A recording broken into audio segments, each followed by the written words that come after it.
Second Corinthians chapter 11, verse 4. For if he that cometh preacheth another Jesus, whom we have not preached, or if ye receive another spirit which ye have not received, or another gospel which ye have not accepted, ye might well bear with him. Shalom, Israel. It's your brother Emmanuel again. There's been some times that I've been able to get a class out there. I've been really busy, to be quite frank with you guys. Anyhow, there's an important class that I want to share with y'all. Lord willing, it's edifying, and Lord willing, there are some of you out there that understand where I'm coming from with this. Okay.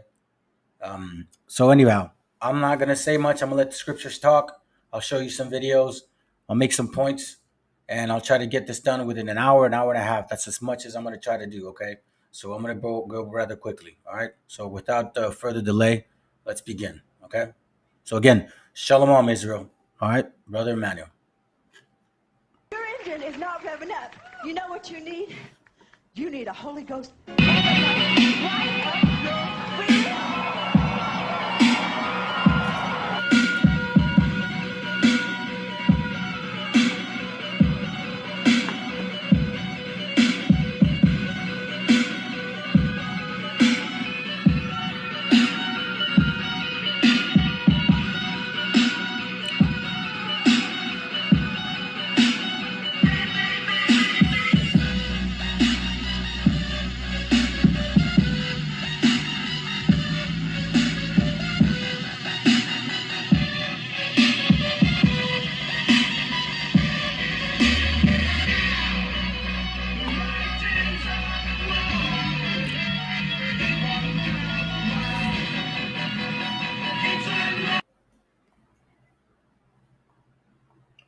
Okay, so I played this video because obviously the scriptures mention regarding preacheth another Yahweh, right?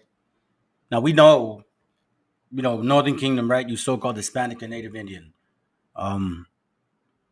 Since 1492, we've been dealing with this doctrine, these devils, this man religion, right? Since 1492, we've been dealing with this. Okay, it's very clear now to us who they are. Okay, I think at least for us that are in the truth, and for you that are listening to my channel for the first time. By the way, this is Bible Chronicles. Title of the class is "When Thwarting Leads to Doubt." Okay, so anyhow, um, when it comes to what we've been dealing with, right? These religions, we're very familiar with this spirit. They brought white Jesus, Caesar Borgia, the Virgin Mary, fake tongues. Obviously, the way that we see these videos, Christmas lies, and quite frankly, I know, you see, collectively as a nation, right? As Hispanics, Latinos, so-called, or Native Indians, we are sick. We're insecure and are destroyed. Okay, and for us, I know that at every block, obviously it's clear too, but for us at every block, we see our enemy diligently assassinating the very same collective memory of our heritage, which is why I'm disappointed, and this is why I'm making this video. And it's not disappointment because obviously the scriptures talk about these things, but matter of fact, I'll let the class show itself and y'all see what I'm talking about, okay?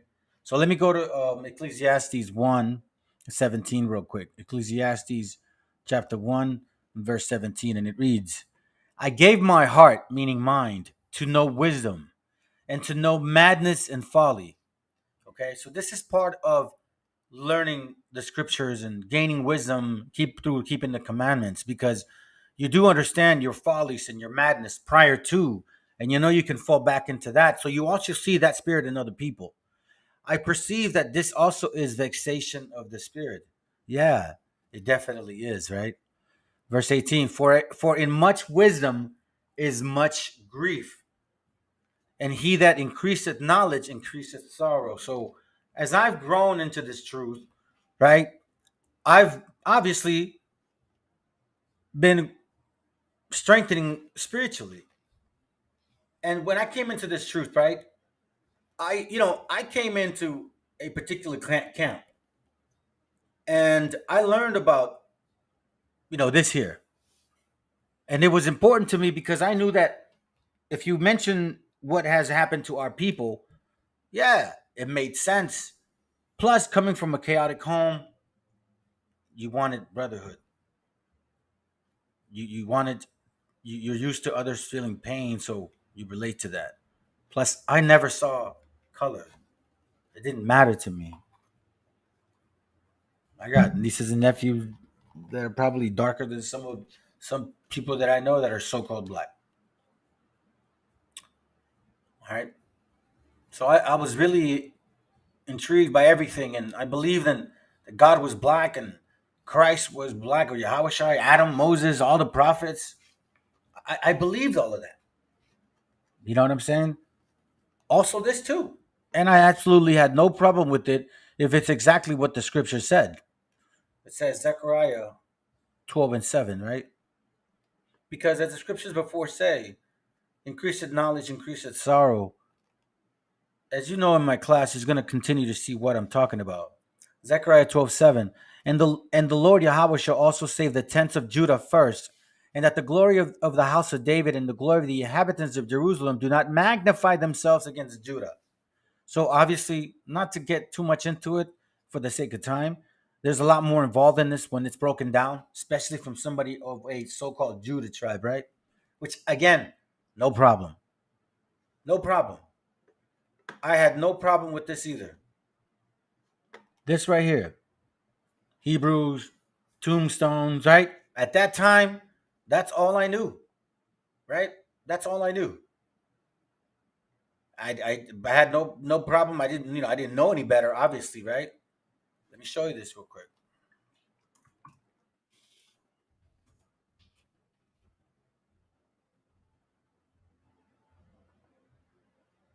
See, I had no problem with that because when I came into the truth, I had already, all praise to the Most High, learned the spirit of Esau through because I had friends that were so-called white. A brother-in-law who married my sister. We were real close. We were real good friends. And then that Trump situation really opened my eyes into, like, I couldn't understand. This guy knew exactly what our family struggled like. Right, we were at one point illegal. He saw everything, the hardship. The one-bedroom apartment, 9 people, and yet he still said that racist stuff that he said to me. He thought it was funny. And then later on, I go into the truth. So I didn't care about this, right? Obviously, this didn't convert me, but to me, better than the white man, right? Because I knew what the white man had done to my people. And then also this here.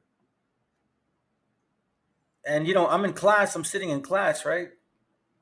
And obviously, man, we could see nobody's blind. I think we're adults. And I'm sitting in there, and because I'm in, obviously, man, I'm just happy to keep the commandments, happy to like that. I'm actually going to be able, like, I could see the changes in my life, so I continued. And they would actually say, yeah, you see, like, these are so-called black people that look like a Hispanic man. They look like my cousin. He has curly hair, but look at the long nostril right there. I mean, look at the long nose. And they said they were black. They don't look black. I'll explain what that color is later on as we continue. All right. So all of this made sense to me, and you know what? It didn't have a problem. Genesis 2:7 at that time, all the scriptures that related to color.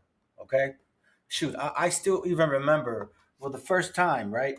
I had never seen this classical, right? I had never seen this before. So to me, it was actually pretty amazing. This is from Classical Bible Names. Remember? I'm pretty sure you guys remember. And they were pointing out how, like, hey, look, check this out. Edom. You see, in Hebrew, it's red. It's like, oh my God, yeah, you're right? And then look, Esau, you see, because of Genesis 25, you see Esau, hairy. Well, right? You see that stuff, and I didn't have a problem with it. But as time went on, and I'm starting to grow more into the truth, and I'm starting to pay attention a little bit more because you know what? I'm in my 40s, man. I'm closer to my 50s than in my 40s, in the early 40s, right? So I might have been new to the truth, but I have some sense. I grew up in a very chaotic home and a very chaotic background, and all praises to the Most High, man. That I didn't have an education. I didn't go to college. I didn't freaking finish, some high school for that matter. And I had an accent at one point. But at that time, because of oppression, I worked hard to improve myself. That so I mean, it's just to me, it was more like, okay, let me continue in this faith and let me continue in this truth. And there were things that I saw that I knew that I felt like I needed to put aside, and I'll deal with it later. And quite frankly, this is one of them. Okay, First Corinthians. So let me continue. I'll be shut up now. First Corinthians chapter 14 and verse 33. And it reads this. It says, For God is not the author of confusion, but of peace, as in all churches of the saints. Okay? So it literally says that, right? God is not the author of confusion. We've already been confused by these religions of the so-called white man. We've already been through that. And they continue to oppress the so-called Hispanic. Every single time I can get a chance to do it, they'll do it. So obviously, man, we've been through that again. So when I start seeing such things that are not making sense to me spiritually, it's like, what the hell does this mean? Because I pay attention to the pattern of everybody, right? And then you can tell whether they are of God or Satan, or if they're just bugging out, right? Let me go to Titus 2 and 1. Titus 2 and 1, it reads, But speak thou the things which become sound doctrine. Okay? Sound doctrine, remember that. That the aged men be sober, grave, temperate. Okay, let's find out what that word is real quick. Hold on, give me a second. Remember the word temperate, right? Temperate. All right, let's see. I kind of like this one more because it gives you a lot of different free dictionary. Okay, it says temperate. So here it's mentioning what? Temperate, right? Moderate of degree, quality, characterized of moderate temperature, exercising moderation, self, what? Restraint, mind, and quality. You guys can look it up, right? I think it makes sense. Okay, so let me not and let me not just waste time doing this. So we understand now what it means, right? That the aged men be sober. Aged men, these are men with age, right? Like myself, or a little bit older than me too, or a little bit younger than me, right? That the aged man be sober, grave, temperate, sound in faith. Remember that, right? So that means like sound in unity, in a sense, in charity, in patience, right?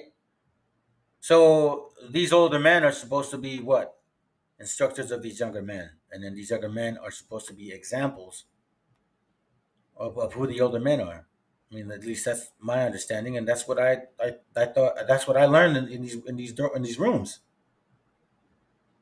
All praises to the Most High that I got to that level of understanding where I had to learn how to study the Bible. The white man wasn't going to teach me. I know that for a fact. So that's not the problem.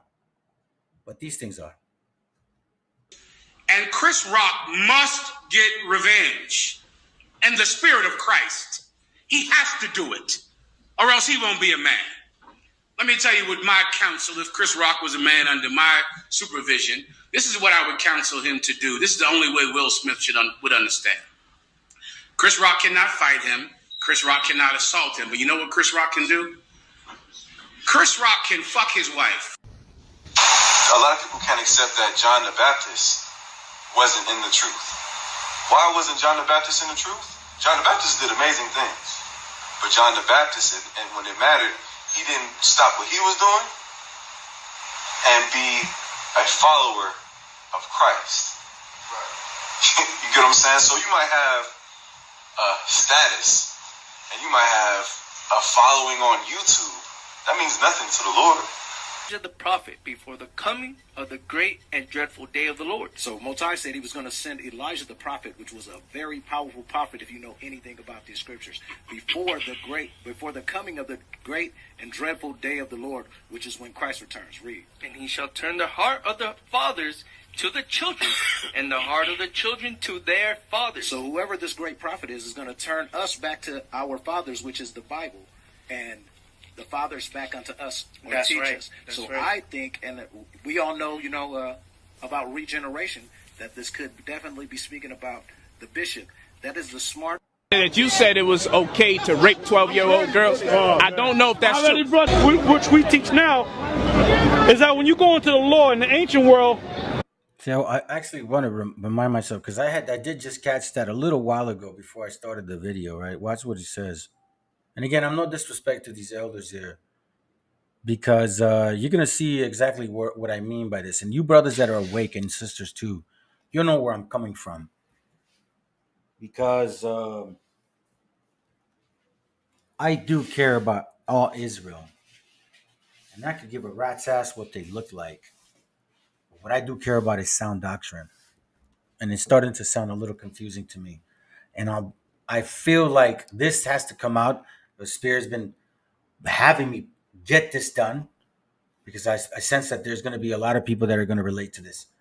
And obviously, no knock on anything, but we need to be mindful and circumspect, because the times are at the end.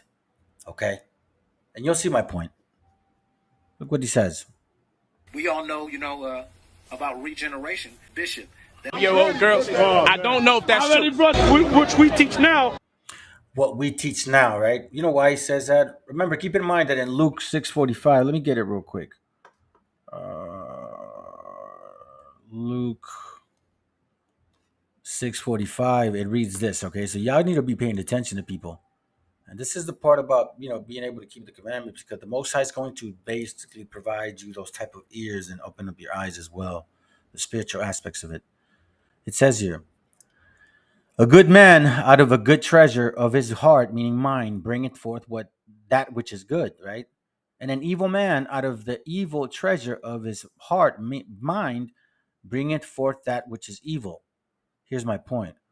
For of the abundance of the mind, heart, his mouth speaketh. Okay? That's true. Which we teach now is that when you go into the law in the ancient world. And this is where one West doctrine, which again I learned. The Most High obviously has a plan for every one of us, okay? Y'all, I'm not trying to convince anybody, by the way. You are all adults, and any young men that are listening, you come to your own conclusions. I'm presenting something. Search the scriptures. Obviously, that's the most important. And you come to your conclusions. One West doctrine has changed. That's why he says, well, what we teach now. They taught that the end of the world was going to be in 2000. They thought that the chip was going to be in 2019. They didn't teach this to the so-called Hispanics and Native Indians prior to, I forget his name, to be honest with you. And I guess I should know his name, but I don't know. Some people may be offended. I don't really honestly care, because the Most High is the one that basically decided who wakes up and who doesn't, with all due respect to any elder, right? That through him, the 12-tribe chart came about through a dream, right? Prior to, it was just so-called black people. That's what it says, right? That's what is being told. Because this doctrine has a heritage or a root of Marcus Garvey with that dude Matthew, which they used to practice Judaism, Jewish customs, and they started changing it. They learned it from that aspect. Also, King David was what? Masha? And then now you hear John the Baptist, Elijah, maybe Bishop, Nathaniel. And honestly, look, you hear these aged men, right? And as I said before, young men are supposed to follow the steps of their elders, right? And they're supposed to be a reflection of what their elders are. And I'm not knocking on anybody, but let me finish this real quick. Men, if they saw a woman that they like, they can grab the woman up and rape the woman, man. and we're gonna read the scriptures. We're gonna read the scriptures, all right? No, somebody Oh, hell no, you have no problem with that. Years old. The Lord has a problem. No, but that's not good love. Well, let me say this. Let me say this. The Lord didn't have a problem with men raping a 12-year-old or any woman that they saw on sight. The Lord didn't have a problem with it. Why you David B? Okay. But you know what you're thinking? See, you were brought up in this man's food system, so that's how you think. That's how you think. But back in the ancient world, if you saw... Go ahead. Briefly, and I'm going to prove it later. There is no penis that is superior to the penis of the man from the 12 tribes of the nation of Israel. Your penis is the superior penis on this globe. That Puerto Rican penis is superior to an African's. That so-called Negro, your penis is superior to an African. The Mexican penis, the Guatemalan penis, the Haitian penis, the Panamanian penis, the West Indian penis is superior to the penises in Africa. When I go up into ISUPK, when I open the door, Sonetta, first of all, it was musty. It was. Oh, by the way, I almost forgot. And quite frankly, let me make sure that. Give me a second here, real quick. I almost forgot. Give me a second. All right. Again, let me read this real quick. This is copyright disclaimer, okay? And I apologize for this. YouTube, please do not block me, man. I make no money off of this. This content does not belong to Bible Chronicles, and it makes zero claim that it belongs to Bible Chronicles. The content in use solely belongs to the content owner. The owner of this content does not have any affiliation with Bible Chronicles. Bible Chronicles has zero intent of making financial use to gain for this material.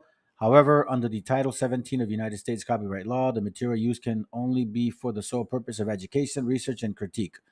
And thus, Bible Chronicles believes this use falls under fair use, which honors protection under the Section 107 of the same U.S. copyright law. Anyhow, and this is true, by the way. This is from my UIC, right? You know it's bad when Jabari clowns you. And by the way, I like this brother, to be quite frank, man. And the reason why is because I will always respect an individual that takes the time to study his subject. Study the subject and his subject, to be quite frank with you. I've seen this brother debate, and he'll actually read the source, right, as he's debating. So I know what he believes in. Is there a possibility that he may be an Israelite and my brother? Damn right there is. But is there a possibility that he's not? You damn right there is. And this is what this talk about is today, right? For this class. So let's continue.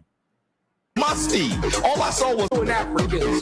That so-called Negro, your penis is superior to an African. The Mexican penis, the Guatemalan penis, the Haitian penis, the Panamanian penis, the West Indian penis is superior to the penises in Africa. When I go up into ISUPK, when I open the door, Sonetta, first of all, it was musty. It was musty. All I saw was oiled brothers doing half-naked brothers doing push-ups. So, as I mentioned, right? Elders. We read the scripture. Let's go to Titus. You know, I might go here. And y'all got to... Yeah. Listen, I do want to say this, okay? The Bible, and you Northern Kingdom brothers and sisters, right? It's time that we start calling out the things that really are there. Because honestly, it seems like Northern Kingdom is just sitting back watching this roller coaster of whatever we see. You know what, guys? It's our Bible too. Are you guys forgetting this? We need to study the scriptures because in it does say things. I got love for anybody that has love for me. I grew up in the hood and we had a variety of so-called nationalities. I had a so-called real good so-called Puerto Rican friend. He was one of my best friends. Obviously, I knew his family, and some of his family were so-called half black. They were tight. That was my family. Okay? This is not about color. But I want to point that out too, because within what I'm saying, there's also subliminal messages. And let's continue, because obviously the scriptures are going to speak for themselves. Titus 2, verse 6, because we just saw what aged men speak like within this. I'm going to, for the sake of being prudent, my brothers are acting this way, right? But at the same time, are they my brothers? It says, Titus 2:6, young men likewise exhort to be sober minded. It says, young men likewise, meaning what? Like your elders, right? Like your elders, exhort to be sober minded in all things, showing thyself a pattern of good works, in doctrine, showing uncorruption, gravity, sincerity, sound speech that cannot be condemned, that he that is of the contrary part may be ashamed, having no evil thing to say.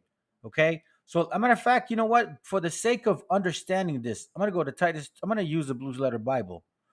Let's do that right now.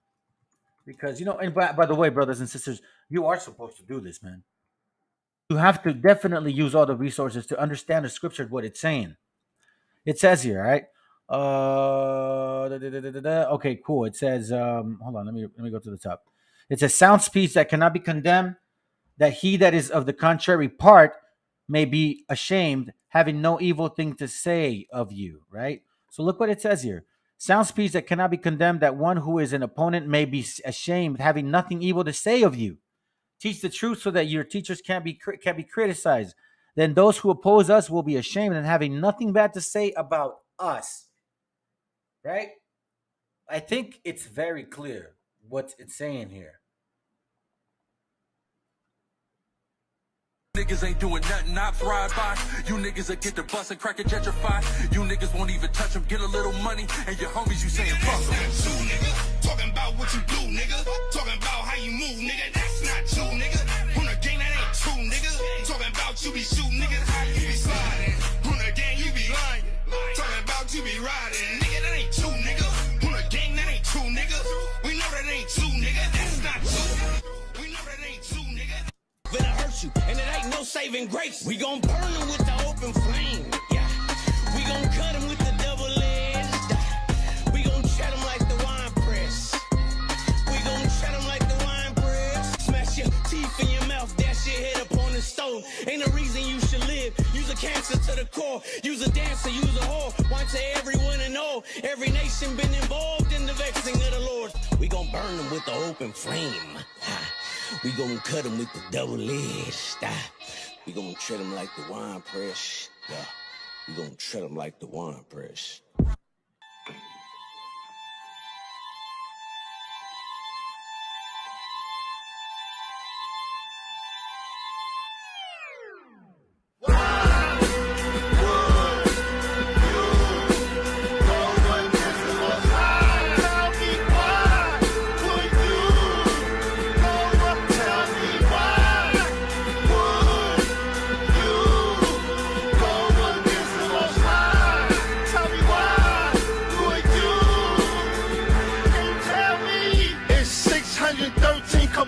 Nigga, and you can't do 10, my nigga. Matter of fact, you can't do 1, my nigga. Let's see if you can stop eating pork. I see that pork juice running down your fork. Talk about you blessed in the streets of New York. I see that tight Christian 3-piece suit that you bought. When you gonna rock that? When you go to court?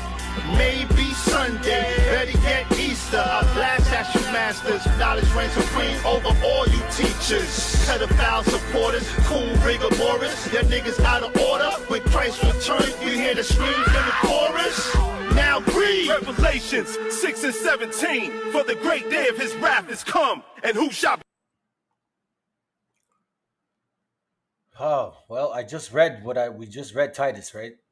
Sound speech that cannot be condemned, that he that is of the contrary part, which is the enemy, may be ashamed, having no evil thing to say of you.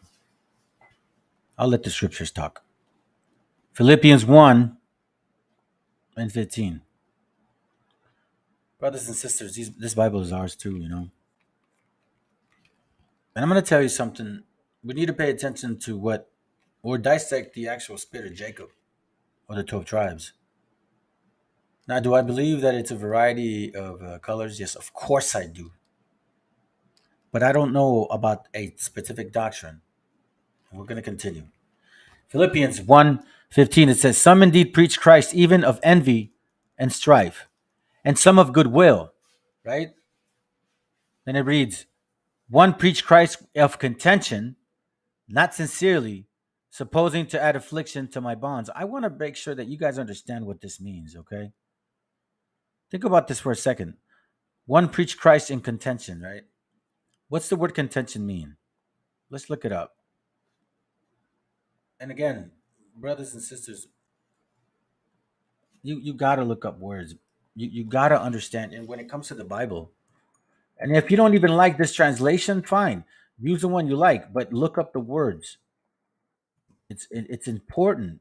This is your book. This is our history. This is our knowledge. Y'all got to start realizing how important this book is, man. Y'all are kings and queens. Are we forgetting how great we were? In my other classes, I've showed you how when the Spaniards came, they were at awe of the foundation, structure, engineering, aqueducts, clean water, clean cities, herbs. Man, I'll do another class like that, man. It was amazing. You know what I mean? Let's not forget who we are. Because I'm going to tell you something real quick, and I'll say this. When I was in this particular camp, you know, I wasn't born here, right? I was born in Mexico. And I'll make this quick. So I have the culture. I still remember how it is over there, the Spanish speakers and family and the way things are. You know, it's just different. And I honestly always wanted to go back home, so to speak, right? The most I had other plans. And, you know,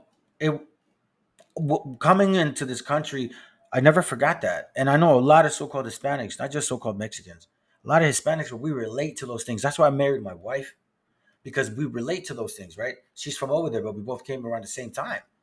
So there's a lot of tradition that we remember, old songs and songs in Spanish and conversations, you know what I'm saying?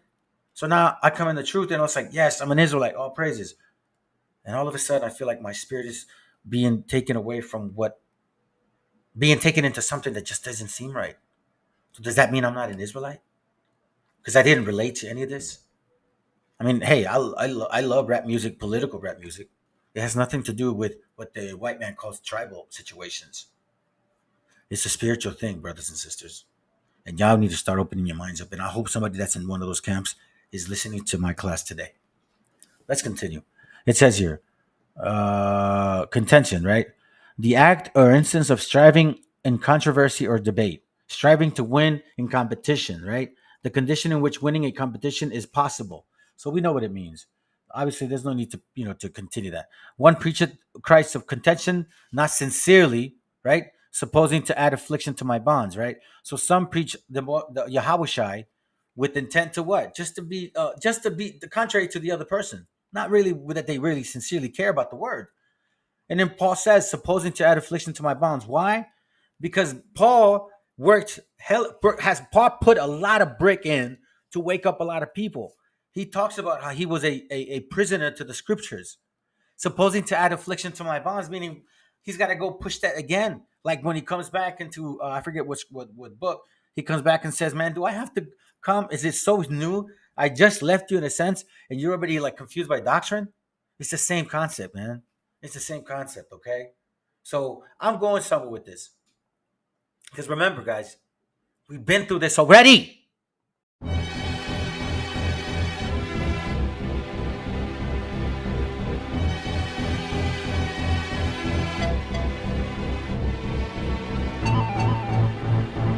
So you guys know you're going into slavery, right?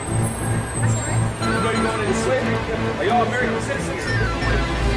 Okay, y'all know about the slaves of America then, right? Y'all are going into slavery for enslaving so-called blacks, Hispanics, and Native Americans. All right?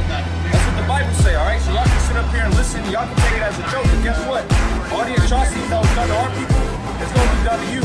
Times two. Do that. All right? Just kept walking, man. And then when we saw him again, he gave respect and death to all you crackers, man. That's right. That's right. Want to back your fucking head, man. Right.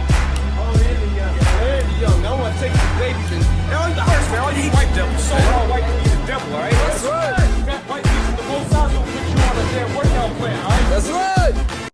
Put up themselves on Facebook under women's names. It'll be a man posing as a female. Yes. You know who you are. Posing as a female. Yes. The Conquistador doing that too. Posing as a female on Facebook and saying, yeah, I am IOIC, putting up incriminating pictures of us. Right. I am this, I am that. You think you slick? You know okay. All of a sudden these memes come up where everybody picture and stuff typed on it. You started that. We know who you are. You edited video to lie on me. That trend started by you. That's the Weasel. The Weasel? That's right. Okay, the Conquistador. Yes. Wow. And guess what, Wetback? We know you who you are too. You ain't going to escape. God got your judgment for you because you. Get over it, bro. No, I'm not gonna get over it. I would never call you guys any weird. We're having a conversation. You called us black, what, about 15 minutes ago? And none of us up here black. So that's a racist remark. That's we racist. Fucking on your ass. You think calling someone black is the same as calling someone shit? Yes. I'm not fucking black. Hey, Get your yellow ass. What's up? You fucking idiot. Oh, it's over.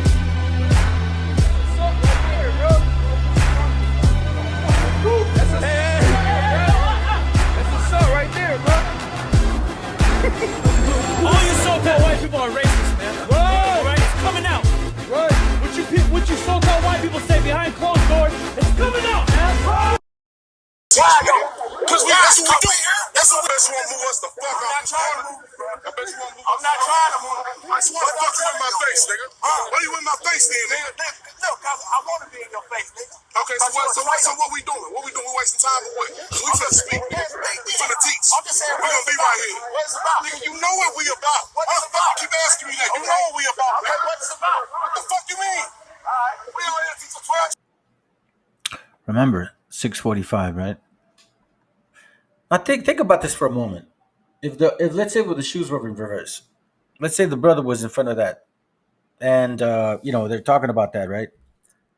And Bishop Nathaniel was on the opposite end, and they're saying, "Oh, you mean the Canaanite? Yeah, the Canaanite, right? The Canaanite, yeah, the Canaanite." It's like, "Oh, you mean like that Bezaleel or Nathaniel? Oh, okay. You mean that nigger? Ah, that's what that sounds like. You know what I'm saying? We need to pay attention to what we say because it's also going to be written in our books. Luke 6:45. I'm going to get to the bend part. For out of the abundance of the heart, meaning mind, his mouth speaketh. So obviously, it doesn't matter who it is. I don't care. Look, I'm going to generalize this because that's the truth. If you're able to say that on the snap and you're an aged man, that means you've had some issues within yourself. I'll be frank with you. I'm going to tell y'all, Hispanics and Native Indians, right? And you so-called blacks. I do believe that a lot of our people, that we are the same people in a lot of ways, right? But I also believe that within, just like how we mixed, y'all mixed too. And I'm gonna show it. I'm gonna prove it. Which is why we need to be circumspect. So this has nothing to do with I'm taking sides. Look, I know for a fact who the so-called white man and our enemy is. But I also want to know one thing that is not being talked about, who the so-called Africans are. Why are they in Psalms 83? Why is it not being talked about? So we know, understand the scriptures talk about this is a spiritual war, a spiritual battle, right? And it says what? What else do we learn? What else have we learned? Let me go back to this real quick. We learned this too. 1 John 4:1. It says, beloved, believe not every spirit. See that? It says, beloved, believe not every spirit, but try the spirit. It says, but try the spirit whether they are of God. And I said before, I've been in particular rooms and I tried the spirit, and there was some brothers that I really do related to, and I miss those brothers. And quite frankly, it's not like I got kicked out or anything. But I find it interesting that prior to, we're all homies, we're all brothers. Yeah, man, I love you, brother. Yeah, yeah, you're my brother. You're my brother, bro. And then all of a sudden, I ain't going back because of particular things. Maybe we disagree on particular doctrine, slight ones, right? And all of a sudden, crickets, except one person. And all praises to the Most High, because I love that brother. He taught me a lot in the truth, and not in regards to scripture. I'm talking about in actions, because he was patient with me on how to deal with people, because I was not who I am today. All thanks to him. Hopefully, he's listening to this class. Okay, 1 Timothy 4:1. Let me continue and hurry up. 1 Timothy 4:1, and it reads, "Now the Spirit speaketh expressly, that in the latter times some shall depart from the faith, giving heed to seducing spirits and doctrines of devils." Remember how in Christianity, right? We saw the video initially. We saw how they really just destroyed our sisters, the so-called Hispanics and Native Indians, right? They really did. So again, giving heed to seducing spirits and doctrines of devils. Look, eventually, the Spirit beareth witness with our spirit that we're the children of God, and quite frankly, not everybody seemed to be like that to me. And you know what? Just like how they're quick to say the conquistador, why? Because supposedly we look like the heathen. And later on, I'll touch it. But here's the interesting part: out of their 18 nations that they created, the chart, or the 18 nations, right? All the other nations that are light skinned, which we are included in, okay, and a good portion of them are Shemitic. Yet, and we look like them, so they say we mix with them.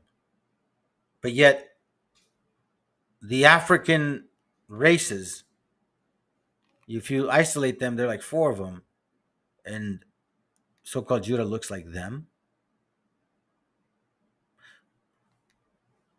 If we know that, just let me flip it on this other side.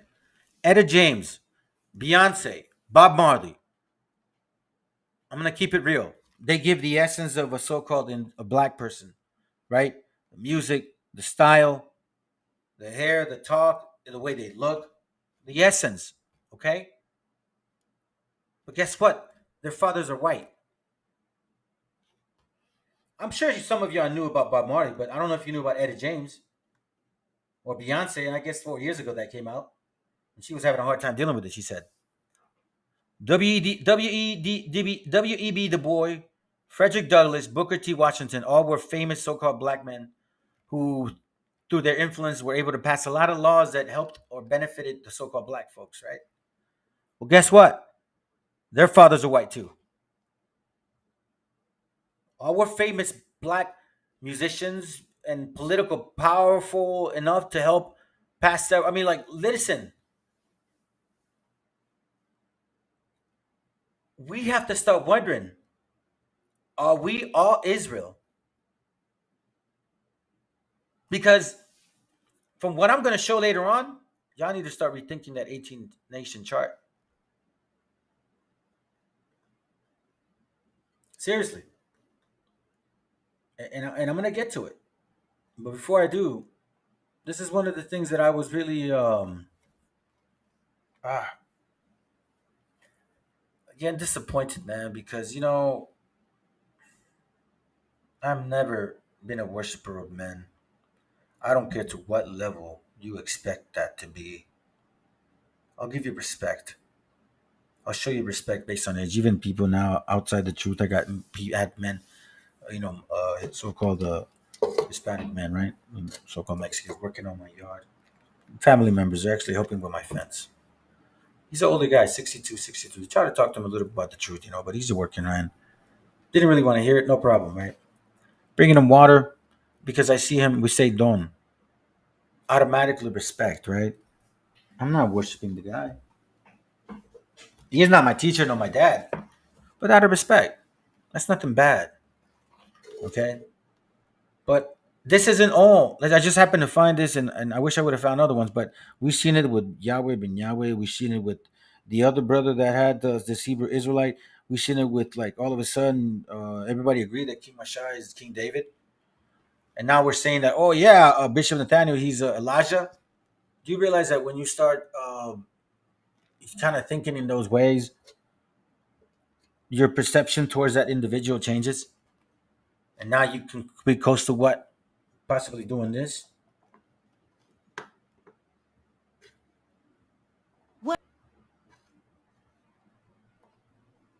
Well done. I look to the hill.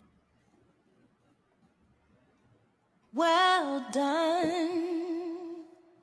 I look to the hills where my help from.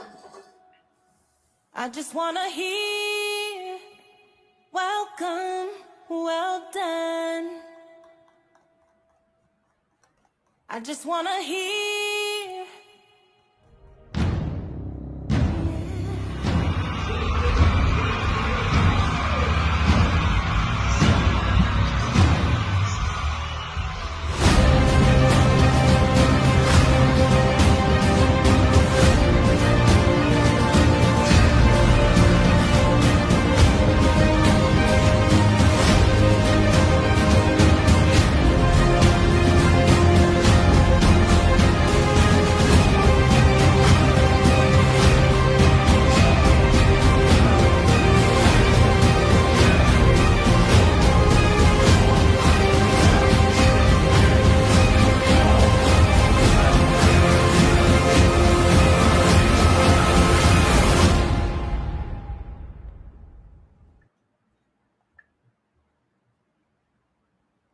Let me show you something real quick. Worship. It says to honor or show reverence for as a divine being or supernatural power. He's Elijah. To regard with great and extravagant respect, honor, and devotion. We do know that in these Passovers or tabernacles, right? You can see that extravagant respect, right? But I find this to be very interesting. Now, if the scripture said that we're supposed to do that, by all means, I would do it. But it doesn't say that otherwise. It says otherwise, actually. It says, Revelation 19:10, it says, and I fell at his feet. This is John, right? And I fell at his feet, right? That's an angel. To worship him, to give honor, to give reverence, right? And he said unto me, see thou do it not. I am thy fellow servant and of thy brethren that have the testimony of Jesus, Yahushai. Worship God. Worship God. This is why the Most High said in Exodus 20 and 2. Let me just see that. I didn't even have, let me just go to it real quick. Exodus 20 and 4. Thou shalt not make unto thee any graven image or any likeness of anything in the heaven above, or that is in the earth beneath, or that is in the waters or underneath, right? So keep in mind, I remember I asked my mom, because she's all into white Jesus. I was like, Mom, you got to get rid of that. You can't be praying to that. She goes, I don't pray to that. And quite frankly, she doesn't, because I know when she prays and she don't face it. But then I'm like, okay, so what do you think when you pray? What do you think of? Like, what do you think of God, or what do you have in your mind? And she's like, well, you think of that picture? She's like, well, yeah, that's exactly the point. So now you introduce a so-called black Jesus, which again, that's not a problem, man. But this now, for all you brothers and sisters, when you start praying, that picture comes to your mind. Thou shalt not make any graven image. Why? Because it's like a camera, guys. Our brain and our eyes work that way. The moment you take a snapshot, that memory stays in the back of your mind, like in your subconscious. You will never forget it. That's why it took a while to get rid of that white Jesus image, because sometimes it does end up happening, coming back. Oh shit, get away. Sorry my language, but it's real. I'm keeping it real. Okay? So let me go back. Because honestly, when you talk about Revelation 19 and 10, because you also see, look, I'm not going to lie to you, man. I know they changed the image, but it kind of looks like him, man. Anyhow. Revelation 19:10, it says, and I fell at his feet to worship him, and he said unto me, see thou do it not. I am thy fellow servant and of thy brethren that have the testimony of Jesus. Worship God. I think it makes perfect sense. I don't see that there's confusion into that, right? Now, I just want to add this real quick because it's important to point it out. It says in Matthew 23:5, but all their works they do for to be seen of men. The entrance. They mark broad their phylacteries and enlarge their borders of their garments. You've seen some outfits. And love the uppermost rooms at feast. You know, they pay a lot of money on these particular Passovers, right? And I remember one particular guy, he was being carried in. I remember that. And the chief seats in the synagogue and the greetings in the markets, and to be called of men, Rabbi, Rabbi. You know, that word right there caught my attention. And what does rabbi mean? Here, I'm going to look at it here. But I don't know. Master, teacher. A Jew qualified to expound and apply the halakha on the other Jewish law. Master or teacher. Are they not seeing this man, this bishop, as a master or teacher? And the way they reverence him? I'm not lying, guys. Look, I'm not putting words in anybody's mouth. You could see it. Unless you're blind and unless you're just completely like lost in the sauce, we're adults here. Let's be real, man. It's like the Pope. Come on. It's almost the same. Okay? And I got one more thing. You know, this is what's really like. I think God is not the author of confusion. Neither are his scriptures, and neither is his words. But this made no sense. 29:32, and according to the term solemn assembly. Solemn assembly. Right. Yeah. Can you please clarify for us if they are all ISUPK are all wrong? ISUPK are wrong in dealing with the Passover? Okay, the I music don't and know all this why anybody would believe that the you're not supposed to celebrate during the Passover when it says it's a holy convocation. And what a holy convocation is a holy gathering.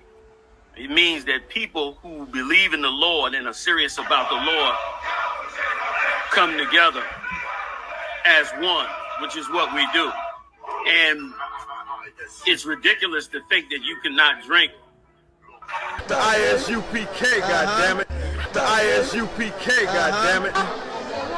Most High in Christ, I'm here and doing. Most High in Christ, I'm here and doing. I'm making sure everybody got the wine, they got their water, and they got their grape juice. Look, why do you want to stay in the world when you ain't getting no women like that? Right. You know what I mean? The women don't like you. Right. This is why the scriptures say you got to test the spirit. Test the spirit. See if they're of God, which also means if they are of Israel. Because within Israel, there's not all Israel. Right? And then just like the other nations, they try to be like us. Right. You're sitting on the couch all day. You don't got a job, so you might as well come into the truth so that you can get some jobs and you can get a girl. Listen, I'm gonna tell y'all who probably feel offended by what I'm saying, but you know what? The hell with that, man. Because I don't really know what the hell happened to Bezaleel or anybody. I don't know that story. I don't really care. If he is a wicked ass man, then then the Most High is gonna punish him. But I'm gonna tell you something, man. In the truth or outside the truth, if somebody of another race is calling me, or supposedly they're my people, and they piss me off, I'm like literally keeping the commandments, and all of a sudden I say, "Damn Canaanite, what a damn nigger." You know what I'm saying? Y'all are forgetting, man. I'm gonna tell you something. I'm 45, right? I'm gonna be 46, and I know that in growing up as a teenager in the 80s or 90s, that'd be the last thing I would ever say. We would never even tell each other, "What's up, nigga? What's up?" Never, ever, ever, man. That's not how we rolled. If you try to do that to one of the veteranos around here or something like that, you get slapped in the face. Now the younger generation is okay to talk like that, and I don't understand why. Well, then again, I do. Let me continue. All right? At least do that. All right? Under Commander General Yohana, you might as well come into the truth so that you can get some jobs and you can get a girl. You feel me? Everything was glorious. If you didn't make it, you missed out. You feel me? Ain't no trying to make it up next year. This is one of one. You feel me? Shout out Commanding General Yohana. Shout out Commander General Yohana. General Muhammad. Right. All other generals. All the real, all the heavy hitters. All other generals. All the real, all the heavy hitters. If you ain't in the ISUPK and you ain't smoking.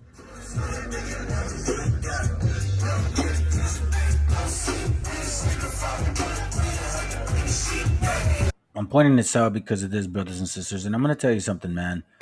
I love my family. I love having fun with my family, and give me a second here. Hold on.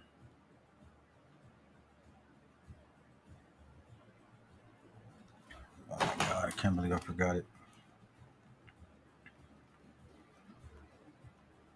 Give me a second.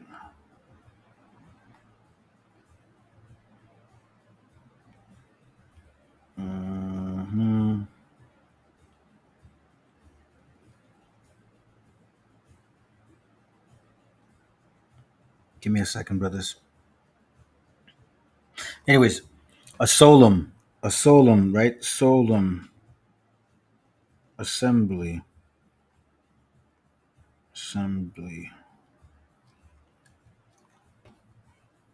There it goes. Leviticus 23:36. My bad, guys.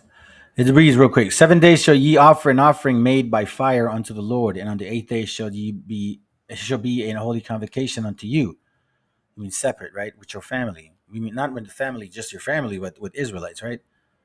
And ye shall offer an offering made by fire unto the Yahweh. It is a solemn assembly.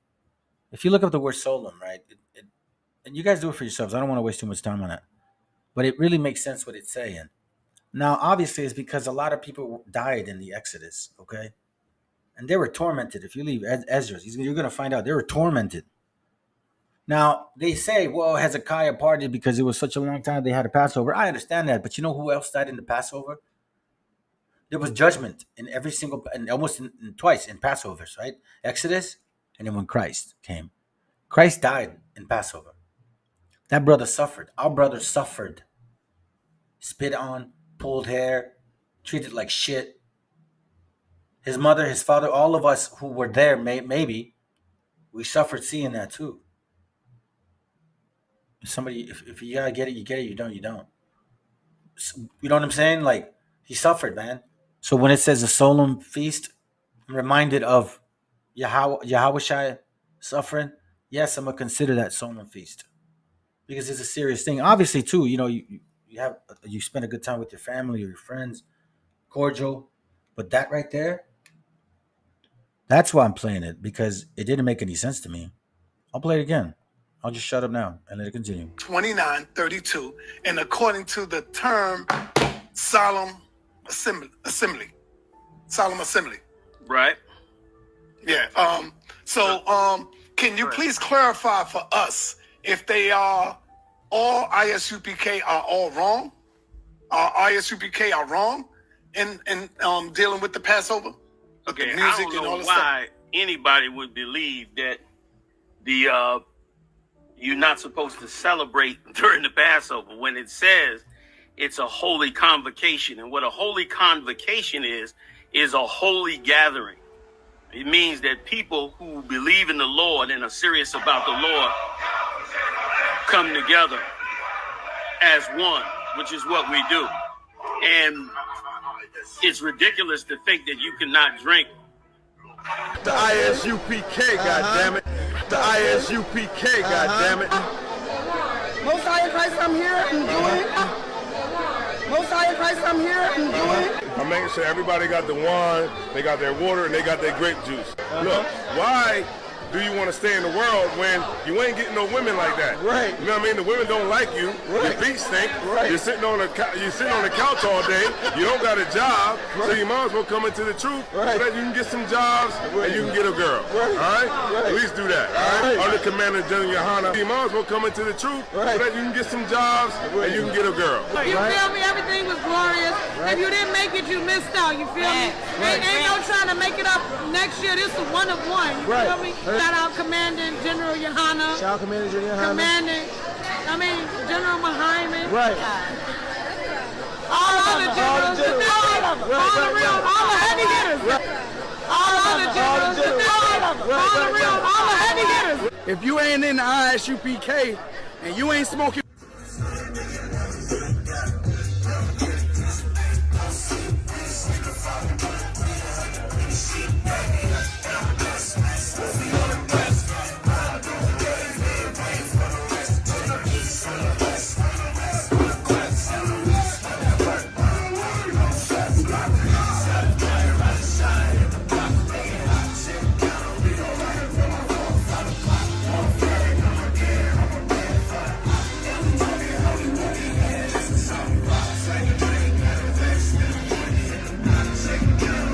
Here's a crazy thing, right?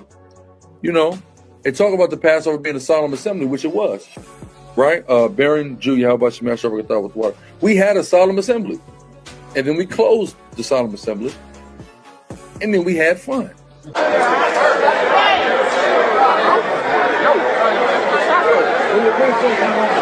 single, y'all can have some too. Yeah, y'all single, right? Y'all single? Y'all single? Y'all be first.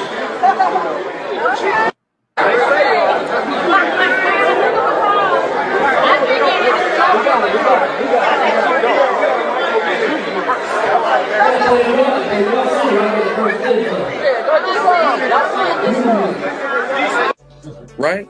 I mean, if somebody has a problem with that, they have a problem with the Bible. The Bible, huh? Okay. Anyways, again, I want y'all to open up your spiritual eyes, brothers and sisters. You so-called Hispanics, you so-called Native Indians, and you so-called blacks. The ones that are our people. And when I say this, by the way, I know that you so-called Hispanics and Native Indians, I'm talking about the indigenous ones of the Americas, because I know that there's people like us that look like me, that breathe like me, that may even wear the soccer shirt and attend the boxing fights for, like, you know, the famous Mexican boxers, and like have all the support and eat tacos and talk like, hey, ¿qué onda, vato? You know, like you make like he's actually our people, but he's not. And that's not difficult for Northern Kingdom to do that. But one thing I want to point out is that we see a lot of this. Oh, they misunderstand, or no, they're teaching different doctrine. They called the other brother Bezalel, right, a conquistador because he didn't agree with them or because he's a snake, whatever it may be. And the other guy, right, they called him conquistador too. No, they called Bezalel wetbag, the other guy conquistador. Okay, you keep that in mind because we look like the heathen. You see, I want to make sure that you guys understand what I'm talking about. There's a lot of struggle in the oppressive psychology that the white man put upon us to fight and finally be like, okay, I know who I am. Come into the truth, and you're like, okay, you're being humble. And then now you're being reminded. It's like eugenics, to be quite frank. Put it in perspective. Eugenics said that they're the top, the white man is the top of the totem pole. Then, like, whatever it is, and then the so-called blacks is on the bottom. Because they didn't evolve, right?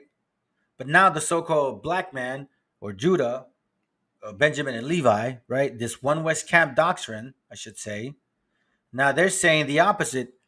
And when you hear them say, you dirty ass white man, goat hair, look at your skin, yada, yada, yada. Well, guess what? My nephew, so-called Puerto Rican, right?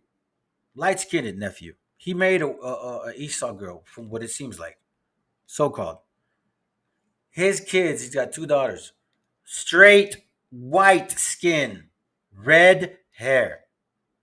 And guess what? Based on the scriptures, there are people. But as I mentioned, Etta James, Beyonce, Bob Marley, W.E. Du Bois, Booker T. Washington, Frederick Douglass, like those famous people, they're not so-called black. So if Esau infiltrated the so-called black man and woman, and they look like them, What makes y'all think Canaans did not do that? Because Psalms 83 says it. I'll read it real quick because of this. I need to read it. Y'all need to see it. Y'all need to see it. Because you know what? Every one West camp breaks this down perfectly, but yet they always just say, oh, and the Africans. Well, where the hell are they? Because I'm going to show you guys something real quick. Psalms 83, it says, For lo, thine enemies make a tumult, and they that hate thee have lifted up the head. They have taken crafty counsel against thy people and consulted against thy hidden ones. They have said, Come, let us cut them off from being a nation, that the name of Israel may be no more in remembrance. Okay? Now keep in mind, the tabernacle of Edom, Ishmaelite, Moab, Hagarenes, Ammon, Amalek, Gabal, Philistines, Tyre, Ashur. Philistines and Tyre are the so-called Africans. They have taken crafty counsel. Some camp try to say that, oh yeah, they're owners of big rig companies up in Africa. What a dummy. You know, you're so dumb. Excuse me who you are, and I forget who you are. I cannot remember where I saw it. But if you're offended, I apologize. But quite frankly, that's so stupid because those businesses and they're white owned. And the puppeteering is the black man or African man. The white man is never going to let them above. Come on, bro. God. All for what? To fit a narrative? Keep the scriptures for what they are. All right? Let me read this again. 2 Corinthians 11:13. Let me hurry up and continue. Let's see. It says, For such are false prophets, deceitful workers transforming themselves into the apostles of Christ. And no marvel, for Satan himself is transformed into the angel of light. Keep that in mind, brothers and sisters. Even Satan knows the scriptures, right? Therefore, it is no great thing if his ministers also be transformed as the ministers or the teachers, right, of righteousness. Y'all know, y'all aren't going to play no games with me, right? I hope not. You one West camps, Deuteronomy 6:25, and it shall be our righteousness if we observe to do all these commandments before our Lord our God, before the Lord our God, as he had commanded us. So what is righteousness? The laws, statutes, and commandments of God. And here the scriptures are telling us what? 2 Corinthians 11:13, and it reads, For such are false prophets, deceitful workers, transforming themselves into apostles of Christ. And no marvel, for Satan himself is transformed into an angel of light. We know the so-called white man never taught us the law, statutes, and commandments. They taught us philosophies of men. Don't worry about them. But it says here, therefore, it is no great thing if his ministers also be transformed as the ministers of righteousness. So these men will be teaching us how to keep the laws. Right? Or am I seeing it wrong? Or am I bugged out, as they say? Or am I a conquistador? Or a wetbag?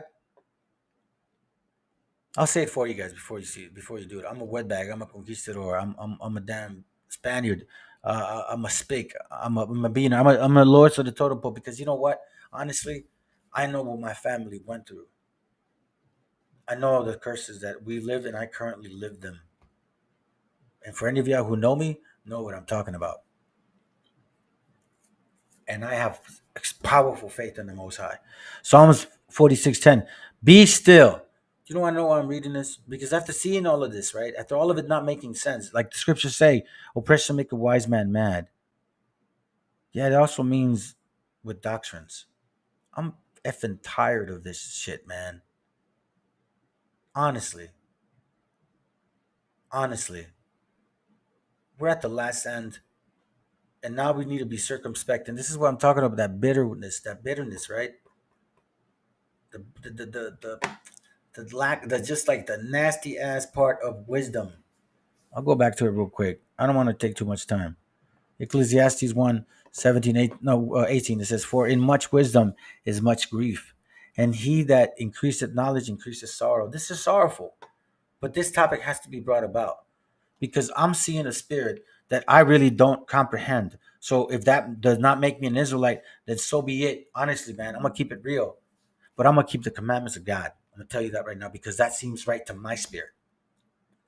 But since we question each other in regards to who we are of other nations, we see that other nations may look just like us, sound like us, think like us, dress like us, act like us, like even sound like us in every single way, but they're not our people. How come this topic is not being touched? Why can't we say, you so-called black man, are you sure you're Jacob or are you a Canaanite? Now I'm gonna tell you this: ISUPK does bring it out often, but they generalize Africans or people they have it in front of them or in front of them, but they don't call each other Africans. Matter of fact, check this out. This is what bothers me too. There's a camp called FOPI, right? They're total hate. They hate brown people, man. The so-called Hispanics, Native Indians, Latinos, they hate. They call us beaners. They call us wetbags. They call us Mongols. You know what I'm saying? Heathens, right? But yet I see every single camp call them brothers. Don't call them Canaanites, but we'll call us conquistadors because we disagree. This topic has to be brought about. This Bible is our Bible too. It's our heritage too. And I'm not about to lose it with the possibility that we're being misled by a nation that is not of us. Don't feel offended, so-called black man. Because you know what? My people, my so-called people, are confused too by people that look like us. And I had to swallow that pill like, man, damn. So he may not be, and you know what? The Spirit bears witness. A lot of them don't understand. We're gonna have Israelites that are just not gonna want to keep the commandments, but then there's some that you just know they're not Israel. They hate anything about brown skin or indigenousness. I'm just keeping it real, guys. If y'all get offended, if you misunderstand me, then then you're not spiritually wise, because I'm bringing the matter to the table, and maybe some of y'all may understand and start listening to what the hell's going on. Proverbs 24. It reads, I went by the field of the slothful, and by the vineyard of the man void of understanding. And lo, it was all grown over the thorns, and nettles had covered the face thereof, and the stone wall thereof was broken down. Then I saw and considered it well. I looked upon it and received instructions. So this right here, Solomon, is what he's saying is he basically was walking by this house, for example, this building, and it was not taken care of, right? Excuse me. It was all full of thorns and nettles. So he saw it, he considered it, looked upon it, and received instructions. Why? Because when you're not disciplined, you don't keep the commandments, and you're just going by the air, that's what your life is going to be like, right? So I'm watching my Israelite brothers and sisters being either misled or being taught wrong, or maybe these elders, they are our people, and something's not right.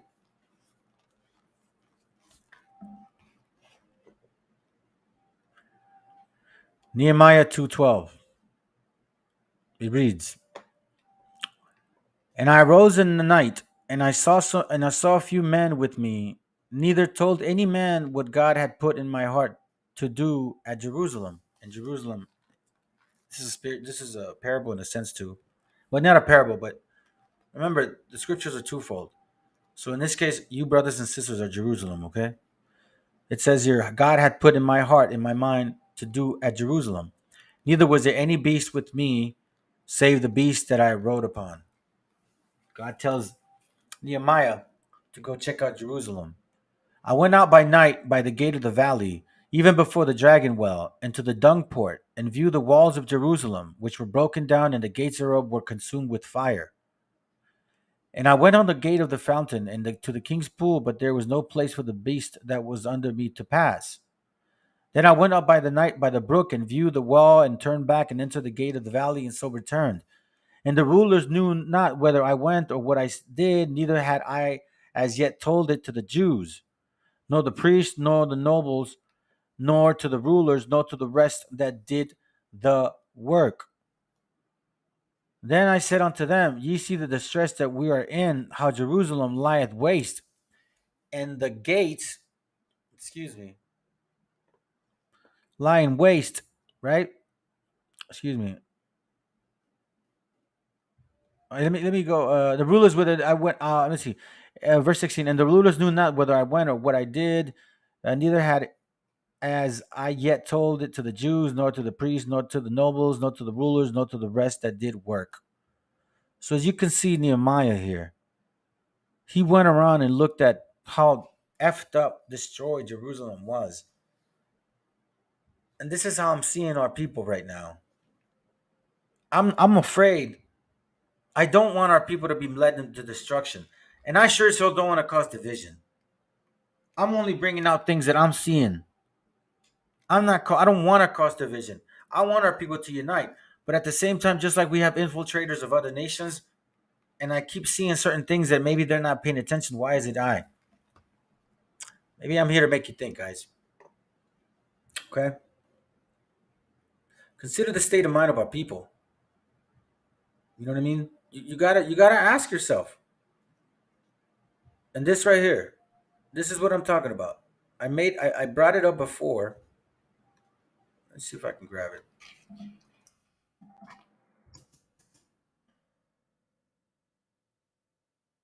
This right here.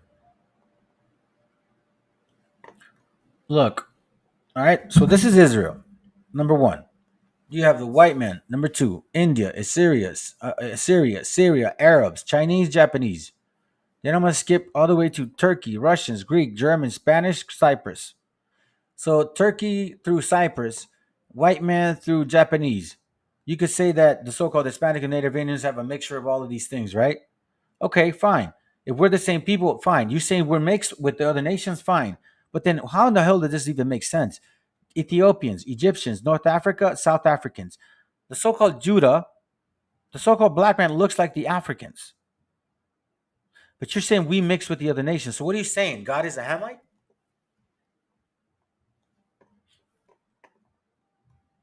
We got to ask. And you want to know something? The scriptures talk about not being simple-minded. Okay? It talks about that, not being simple-minded. And after some time, honestly, it's up to the Most High whether he shares information to us or not.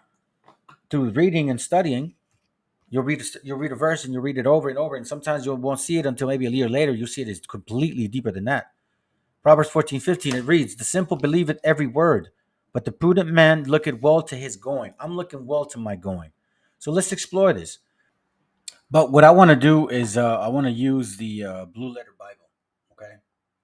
So let's use the Blue Letter Bible so we can basically first get to the verse that I want to touch on. Genesis 2:7. Okay. And you guys know why. It says, "And the Lord God formed man of the dust of the ground and breathed into his nostrils the breath of life, and man became a living soul." So I'll look through this here, as you can see what ground means, right? H127. It says ground, land, but at the same time, breadness.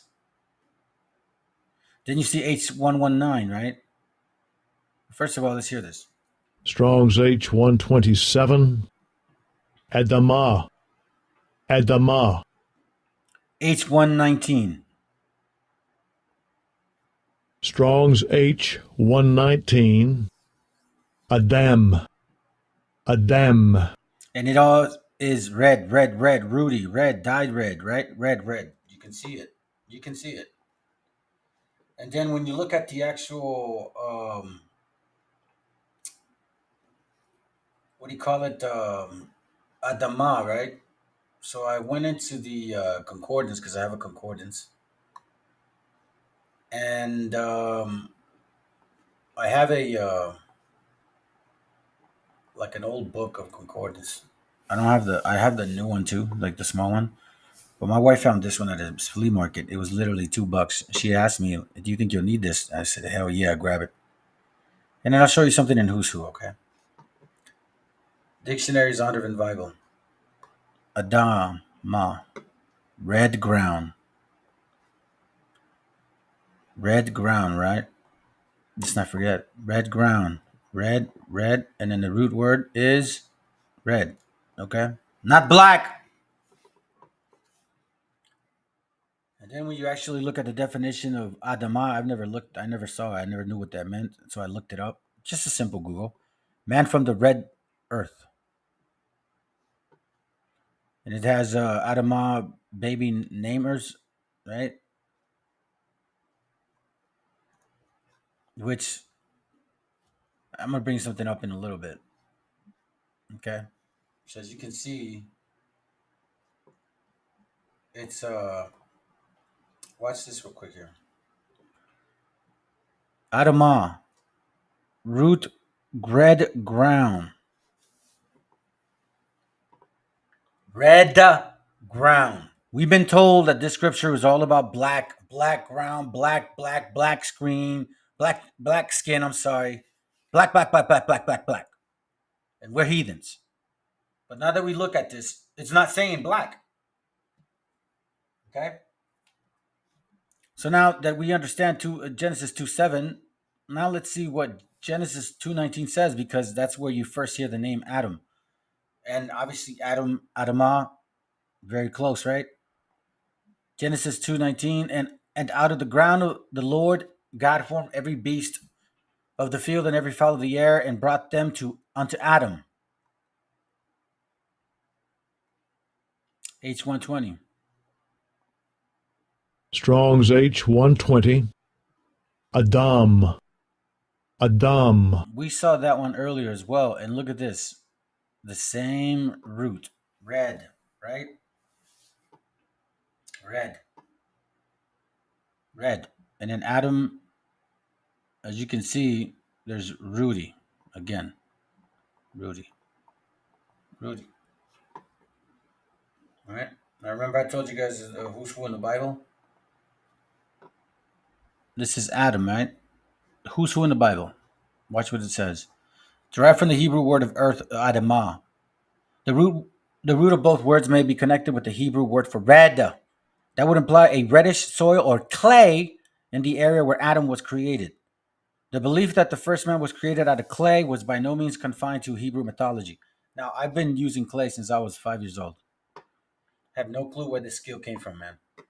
It was just, again, regeneration. And, I'm very familiar with what clay looks like, right? So this is what clay looks like. And remember, let's keep in mind that hold on a second.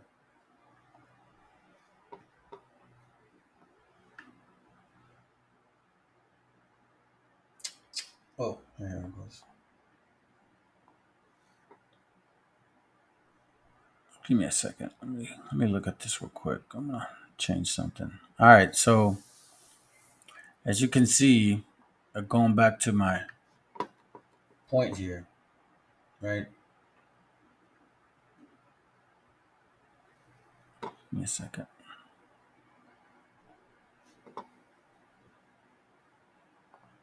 So we have the soil, and we have clay. Right? You see that? Soil, clay. And then the who's who in the Bible says this: clay, soil, clay, right? So I look up clay, and I'm not familiar with clay, and look, it's red. It's red. Look at the clay. It's red. Look at this clay. Houses made out of clay. Houses made out of clay. They're red. Red, like the dust of the ground, like the skin of the so-called Hispanic and Native Indian.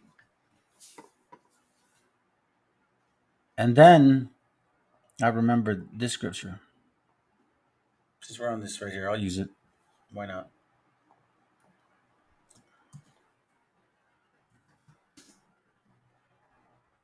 But now, O Lord, thou art our Father, we are the clay, and thou our potter, and we are the work of thy hand. Right?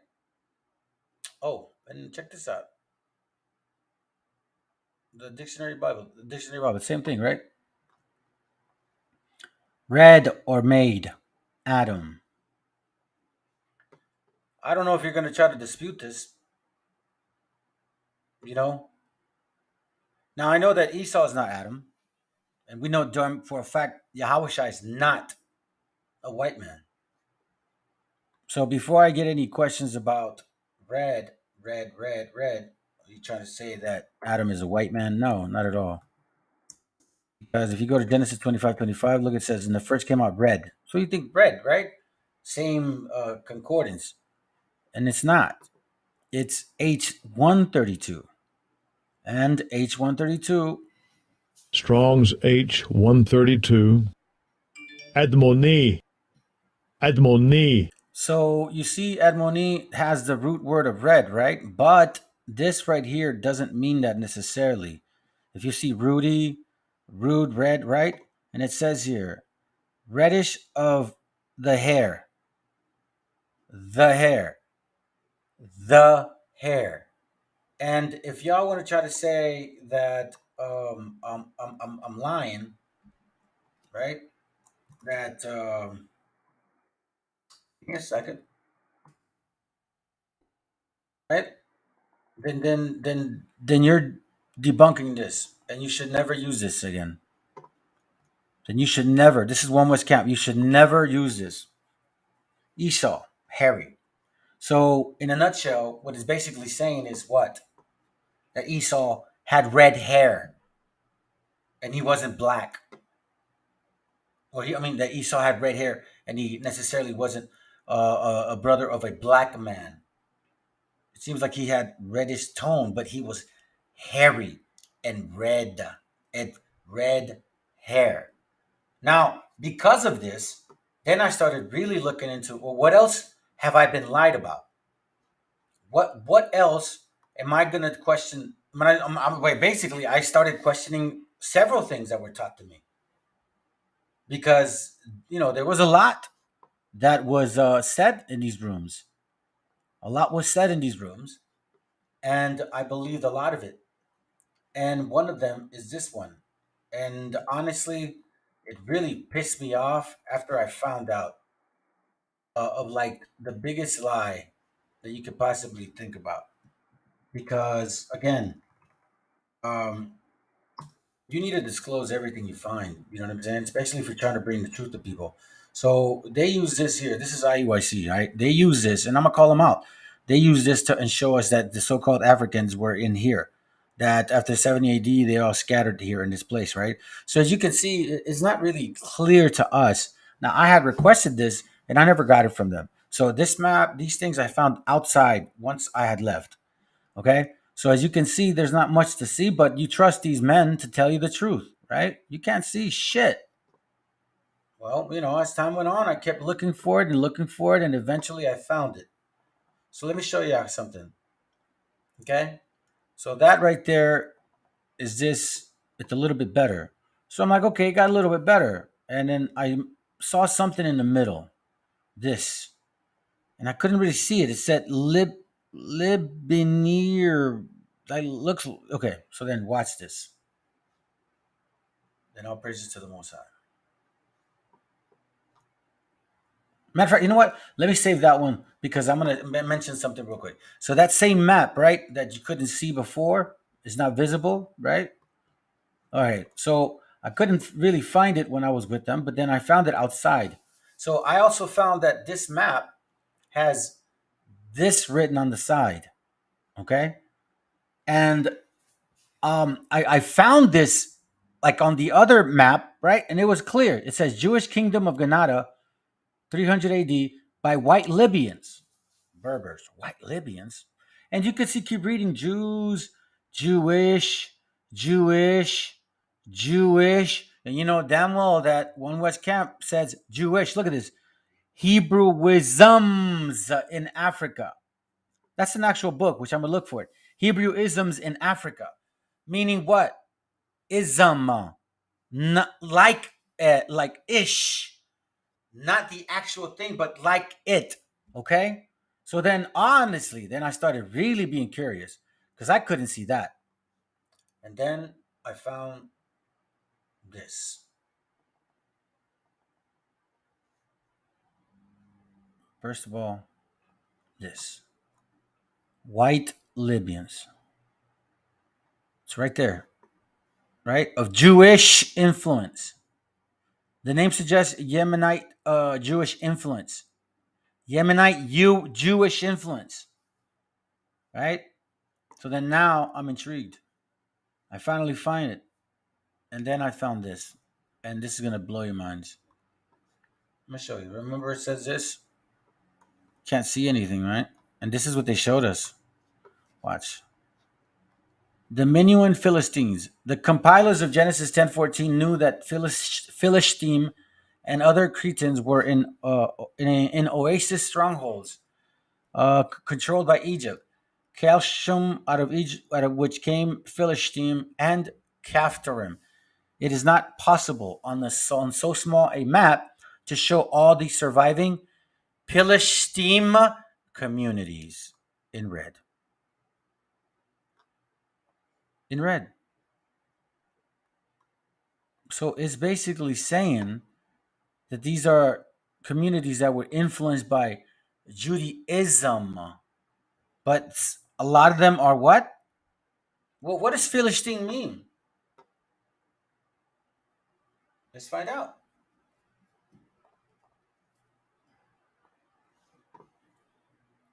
Philistine. A revised version, Genesis 10:14, right?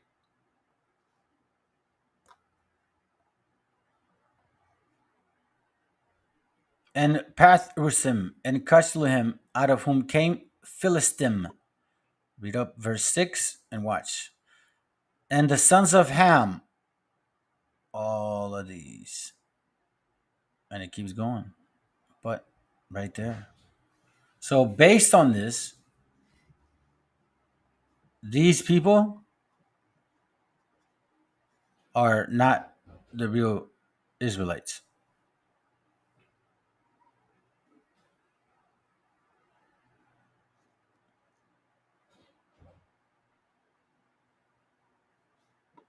So, as you can see, it begs me to question even more, right? Then I go to this.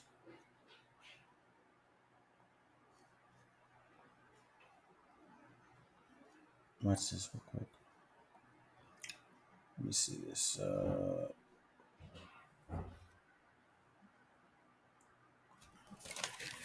Give me a second, guys. Give me a quick second, okay?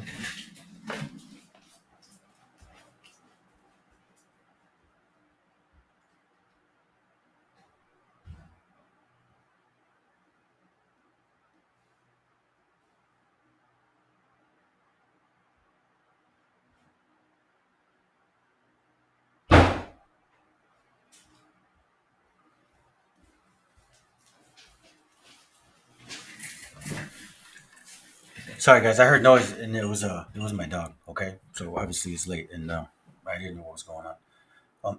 Anyhow, what was I? Oh, yeah. So then,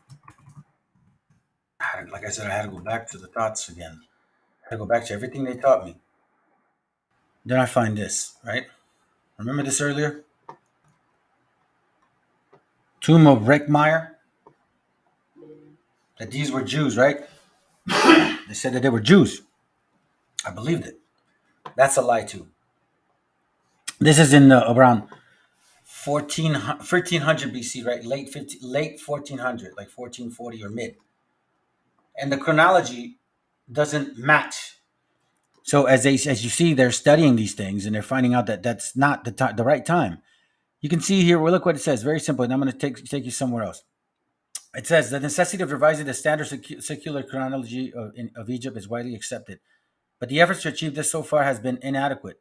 By recognizing Joseph of the Bible as the famous Imhotep of the Egyptian history, the 12th dynasty Amenemhat IV as the pharaoh of the Exodus, a drastic shortening and rearranging of the 3rd to 12th dynasties is indicated, making the chronology of Egypt accord with that of the Bible. Okay? So, and quite frankly, why didn't they bring that up? Why has IUIC, GMS, I don't know, Sakari, and I don't know if ISUPK does use this, but I know those three have said these are Israelites, just like the people in Europe. That's another topic. And that's a lie.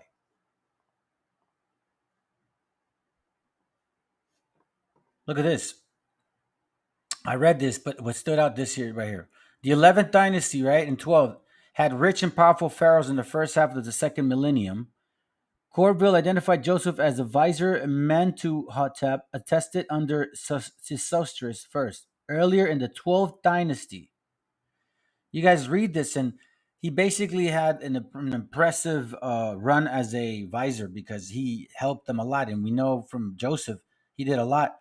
He warned them about plagues and things of that nature for 7 years, right? And you can see that here they actually wrote about that. So these so-called Israelites, they are nothing but damn Canaanites. So why did IUIC? You know what? I mean, it's clear, guys. That's who I was with. I mean, why am I going to start the why am I going to BS you guys? And I have no gripe against them or anything, man. You know what I'm saying? What I'm bothered by is the lies. The lies. Why? Why try to fit a narrative? You know, like I don't look. Listen, it's not like I mentioned before. It's not about color. I don't care, man. If that's who we are, then that's who we are. That's who we are. But this agenda of a lie, you got black folks who may be our people and who may not be our people, right? Saying that this is the Israelites, and their people really believing it, and it's not the timeline. It's not the timeline. And it says here, watch. What's this one, right? I think it's this one. Let me see. So it's watch. I'm going to bring this up. I forgot to mention this. It says here, all the pyramids and tombs of the 12th dynasty are counted for, except those of the final two rulers, Amenemhes the fourth and Sobekta the first. Okay. So why did I bring that up? Because look at this. Encyclopedia, right? The same guy, under his power of the dynasty decline, and his successor, a woman, Sebenekfor, was last of her family. They didn't find this guy. No tomb, nothing. Why? Because he was in the sea. And that timeline is not in the 18th dynasty, is the 12th. Meaning what? 400 or 500 years prior to that picture. So I gotta ask, what more have they lied about? Or are they really Israel? And if they're not, are they Esau? And if they're not, are they Canaan? Because I've showed you guys that the spirit bears witness with our spirit, and it just doesn't seem, something's not right. Something's not right. Zechariah 14:21. I'm almost done. Yeah, it reads, "Yea, every part in Jerusalem and in Judah shall be holiness unto the Lord of the host. And all they that sacrifice shall come and take of them, and see it therein. And that day shall there be no more the Canaanite in the house of Yahweh of hosts." Judges 3:1. Now these are the nations which the Lord left. Remember, you know that the Torah is a past, present, and future. It repeats itself. These are the nations which the Lord left to prove Israel by them, even as many of Israel as had not known them all wars of Canaan, only that the generations of the children of Israel might know to teach them war. Physical war? Not now. Spiritual war? Yeah. So are we getting an example of what we need to do? How we need to go about? Are they basically look? Is it? You got to question the spirit, man. It's about time. The times are at the end. We need to be very circumspect.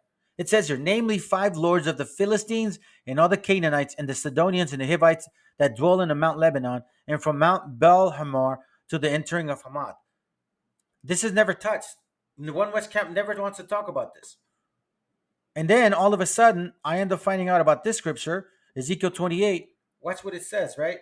Ezekiel 28:2. Son of man, say unto the prince of Tyrus, thus say the Yahweh, because thine heart is lifted up. Remember, Tyrus, right? The Africans. Thou hast said, I am God. I sit in the seat of God, in the midst of the seas. Yet thou art a man and not God, though thou set thine heart as the heart of God. So then one West Camp, IUIC, one West Camp, basically GMS2, they all, well, as far as I understand, Sakari, I think too. Yeah, Sakari too. They say that this is Esau because of this particular part, because supposedly he has that spirit. But you know what I find so interesting?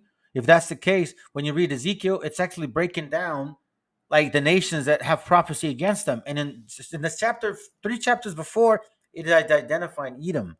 Thus say the Lord Yahweh, because that Edom had dealt against the house of Judah by taking vengeance and had greatly offended and revenged himself upon them. And you could see the actual vengeance upon Edom. You see it. Why am I doing this? It's time for y'all to think. You know, the kingdom brothers and sisters, you indigenous brothers and sisters, I got mad love for you, man. And you so-called blacks also, who are our people. I got mad love for you too. But I know damn well that if some of our people are white or Esau, then some of our people are also Canaanites. And y'all need to start waking up between each other too. I'm literally seeing it, man. Fopi calls us out like we're a piece of shit. And y'all still call them brothers.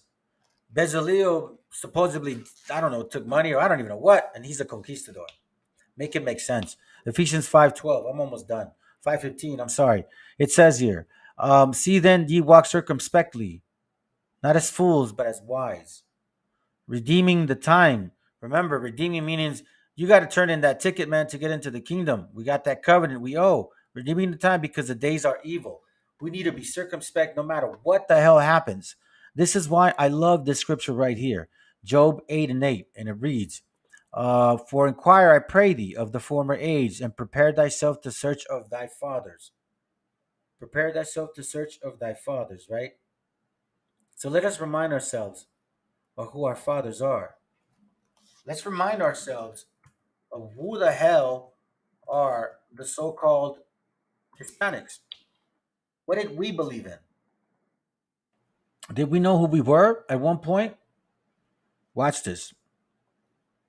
This is from the Gazetteer of the Old and New, page 67. I'll start at number 2. This is regarding all the tribes of Israel.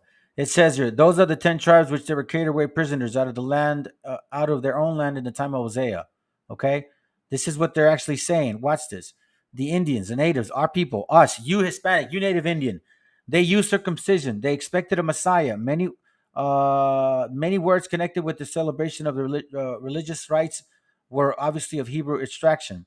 The resemblance which many of the ceremonies and rites of the Indians bear the Jews, the similitude which existed between the Indians and the Hebrews' moral law, the knowledge which the Mexicans and Peruvian traditions supplied, that in the Indian possessed the history contained in the Pentateuch. By the way, those are both of my actual people.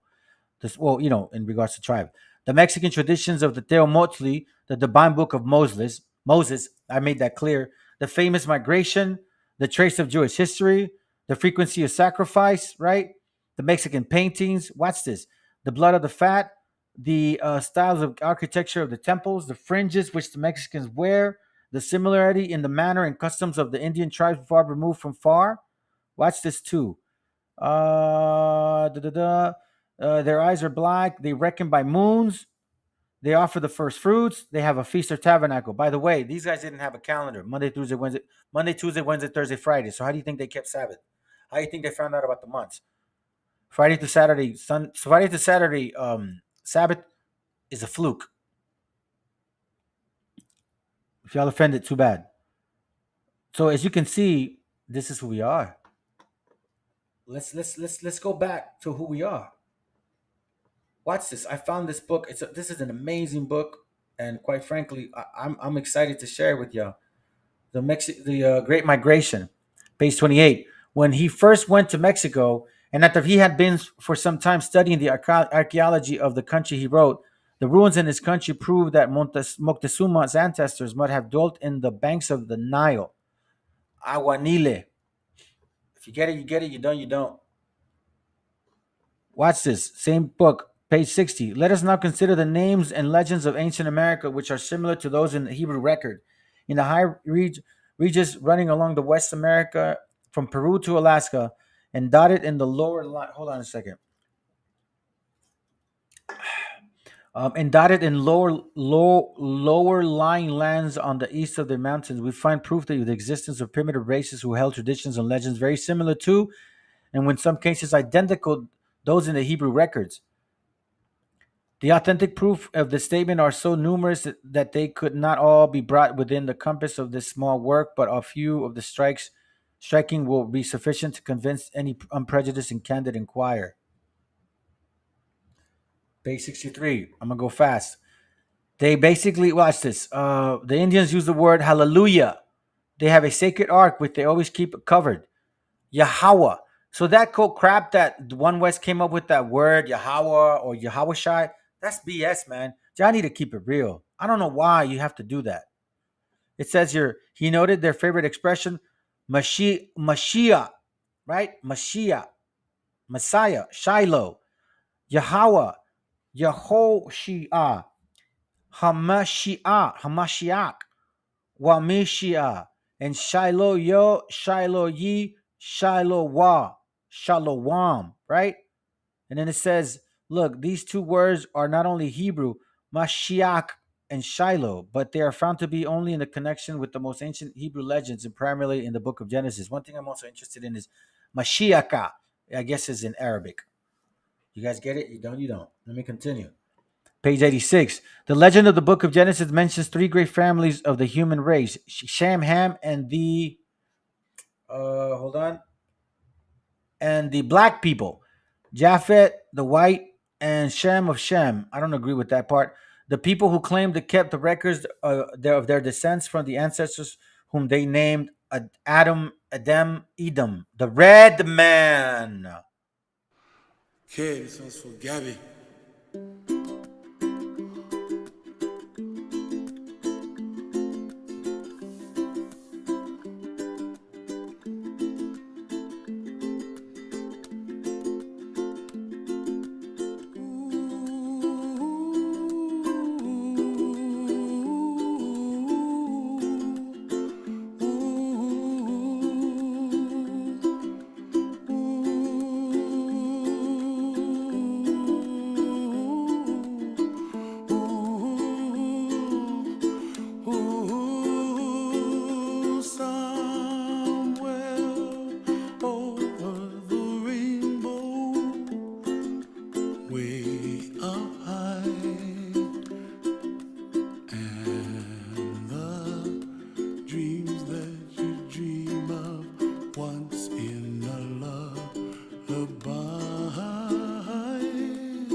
It says you're red man too, right?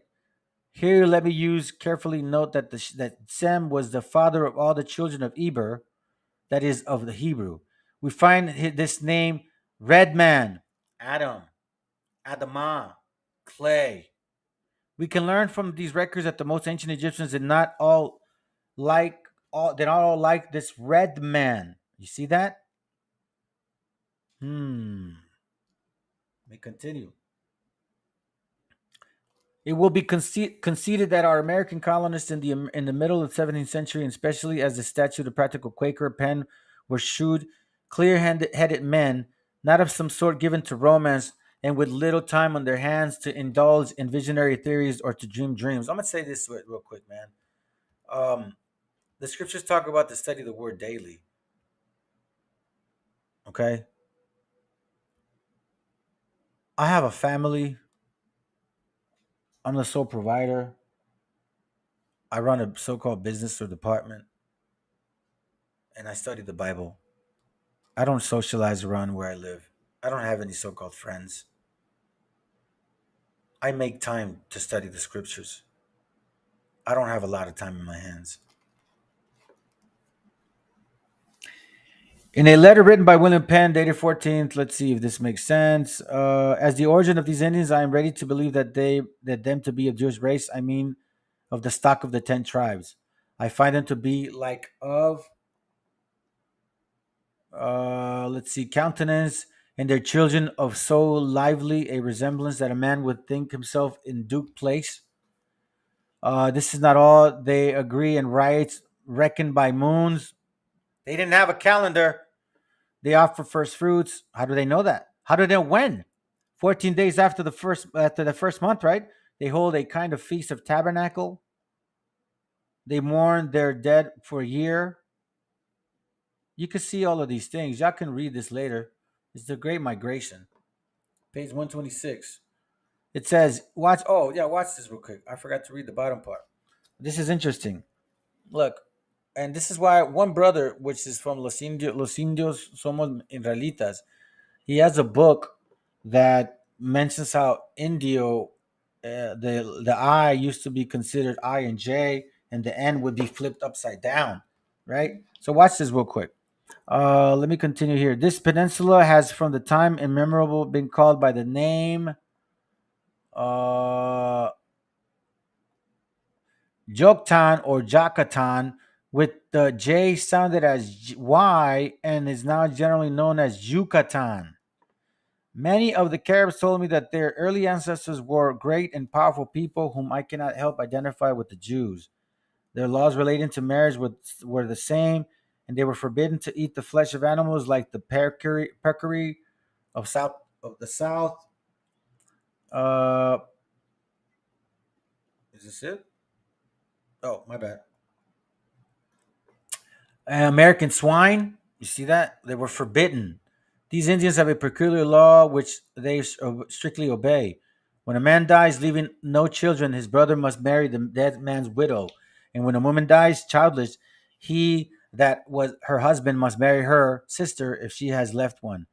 The Book of Ruth is basically this right here for you dummies that think that she's she's an Israelite. It was just showing the exercising of the law and to how deep it actually meant to the Israelites. Okay. Oh, and here I remember this, right? So remember this right here. I remember, and I think I don't know. I think I showed it. I show it. Hold on. Let me see. Where are you? This right here, right? Okay. Again, I believe. Sorry, there's a fly around here. I believed it. I honestly believed it. But then I found this right here.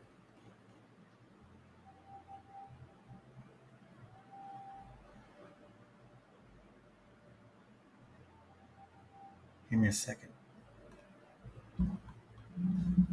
Let's see if I could find it. I should have been able to find it. I thought I had it.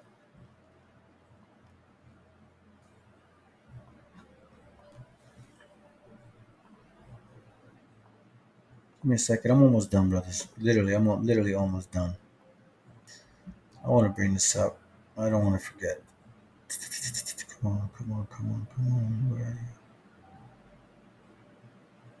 are you? Take your time.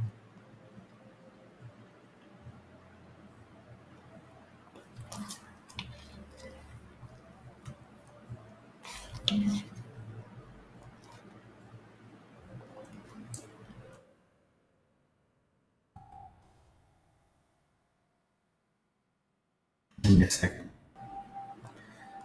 This one might take. I think this is it. I found a link clearing that up. Matter of fact, you know what? Let me just continue because it may take longer, and I want to make sure that we're done. Again, we're going back to our roots. Okay, I want to show you guys just real quick, in case y'all don't know this. Even in our diet, right? We show who we are. We show who we are in our diet. Watch Leviticus 11:22. It says, even these of them you may eat, the locust after his kind, and the bald locust after his kind, right? Now we know that in South Central and in Mexico, we eat these, right? Watch this too. Carne asada is in the Bible. And it says, Exodus 12:8, and they shall eat the, hold on, let's see, is it? Yes. And they shall eat the flesh at night, roast with fire, and unleavened bread, and with bitter herbs they shall eat. Right? You see that? That's carne asada. Seriously. Look, unleavened bread, roasted meat, and bitter herbs. Y'all think I'm playing? Yeah, I'll give you one more. In case you non-believers, you Canaanites too. Yeah, you Fopies. If y'all are not my people, you may be Canaanites, but if you are, Lord willing, you wake up. Numbers 11:5. We remember the fish which we did eat in Egypt freely, the cucumber and the melon and the leeks and the onions and the garlic. The leeks is like the onion but stretched, right? So watch this. I found that very interesting because look,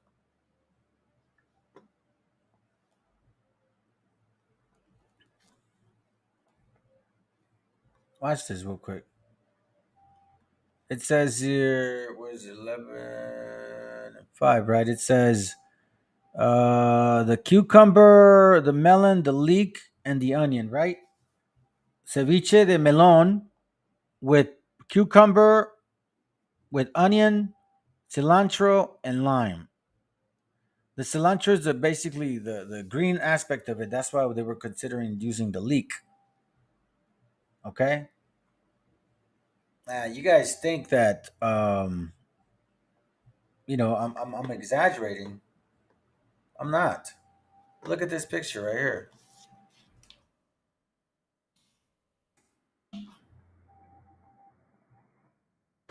Ceviche de melon. You see? Cucumbers, fish, right? Leek, onions, garlic, or coriander at that time. Now we use cilantro and lemon. I don't know if there. I think lime wasn't available then. Maybe then, maybe it was. But I do know for a fact that there's a few ways you can fry it, boil it. You can fry it, boil it, and then also cook it with lime. All right. Anyhow, I just want to make sure you guys understand, man. This ain't no hate speech. This is just truth, and I'm just trying to make sure that you guys can answer this if you guys can answer it. Because again, I'm going to show you guys this. Okay. This is from the book that was presented to me.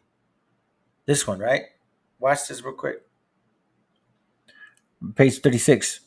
It says here, Mexico in 1537, a major insurrection threatened Spanish headquarters at Mexico City. Viceroy Antonio Mendoza reported that Africans had chosen a king and had agreed to kill all the Spaniards, and that the Indians were also with them. Terrified Mexicans, watch this, Africans, Spaniards, Indians, and terrified Mexicans officials. You see, these Mexicans, they weren't our people, and I'm okay with that. I'm okay with that. I can call them conquistadors. Your Majesty, the time is coming when these people will have become masters of the Indians, inasmuch as they were born among them and their maidens, and are men who dare to die as well as any Spaniard in the world, and I do not know who will be in the position to resist them. It was in Mexico that Europeans tested their strongest effort to keep Africans apart from the Native Americans. I find that funny because I always wonder that. Why in Mexico we don't really see a lot of so-called black folks. Past that we do. Okay. Watch this. This is the second page 37. It says, let me pull this page 36 too. It says black men far outnumbered their women and so sought Indian wives. A Native American wife meant if she was free, that children born to her would be free, not slaves, right? So extensive was the contract between red and black people. All right, let me continue. Page 37. I'm sorry, that's page 37. Page 38. Watch this. Again, we got to pay attention. What nations are we dealing with? Men and women. Okay, this is from Maroon settlements. Men and women's Maroons. So now we're talking about others. Africans, Indians, Maroons, and Spaniards, right? And the so-called Mexicans, the mestizos that have Mexicans officials that have white blood of their father. Men and women Maroons saw their settlements as the fulfillment of the American dream. They shelter home in freedom, practice religion, things of that nature, right? But watch these guys. Remember, test the spirit. I'm only bringing it up. From their first day, Maroon colonies faced enormous problems. They had to quickly find a safe location, plan defense, feed and clothe their people, and plan life of a stable community. Women were usually in short supply, and many maroon raids sought to bring back African and Indian wives. Huh. So are Maroons the same as Africans? And if the Africans, are they the Israelites or the Maroons the Israelites? Or are the Indians, I mean, you know what I'm saying? Now we're dealing with more people, right? People that look like us. This is page, give me a second. Page 40. Some Maroons perched near large cities and lived as bandits. Remember, test the spirit. They raided local plantations, merchants, and even Indians and slaves. So we see three different people now, right? Their communities were unstable, often had few women and children, meaning that maybe they just ran by women and had children left and right, and usually disappeared in the violence they helped create. Make it make sense. Make it make sense. I'm almost done. Let me go to Daniel real quick, and I'm gonna end it with this. Daniel 9:6, and it reads, "Neither have we hearkened unto thy servants." This is talk about all Israel, right? "Neither have we hearkened unto thy servants, the prophets which spake in thy name, to our kings, our princes, our fathers, and to all the people of the land. The Lord righteousness belongeth unto thee, but unto us confusion of faces." Now they pause and say, "When was camp?" Oh, you see, that's why you guys look like heathens. That's a lie. Watch. "As at this day, to the men of Judah, and to the inhabitants of Jerusalem, and to all Israel that are near and that are far off, throughout all the countries whither thou hast driven them, because of their trespass that they have trespassed against thee. O Lord, to us belongeth confusion of faces, to our kings, to our princes, to our fathers, because we have sinned against thee." Who were those Moors? Who were those Moors? And we dealt with that Christian doctrine. So why were they saying that Genesis 2 talks about a so-called black man? We read actually Genesis and then we go to Adam and it doesn't say that. It does not say that. Listen, with that said, like I said, man, you guys got to rethink that chart, chart, because I really believe we all mix with the heathens, and we all have confusion of phases. Revelation 13:9. "If any man have an ear, let him hear." All right, Israel. I'll end it with this. Pakistan. I have been to Burma. I have been to Japan. I've been to many places where you would assume people know about the cosmic reconnection. You got to go to Mexico. You would never associate Mexico with this level of understanding. But guess what? They, and they alone, they healed me.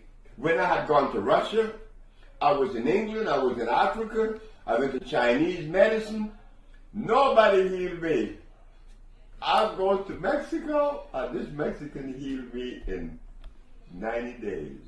But when I begin to look at the Mexican integrity, I begin to see something very beautiful. Something that I never seen anywhere in the world. Mexico have a sensation that when I go across the border, I feel it. Like the pyramids of Mexico in Teotihuacan, they are 4 times larger than the one in Egypt. But the Mexicans don't go around boasting that. Because they're very humble. They're very humble people. They are beautiful people. And we should really get closer to them.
sisters. Even Satan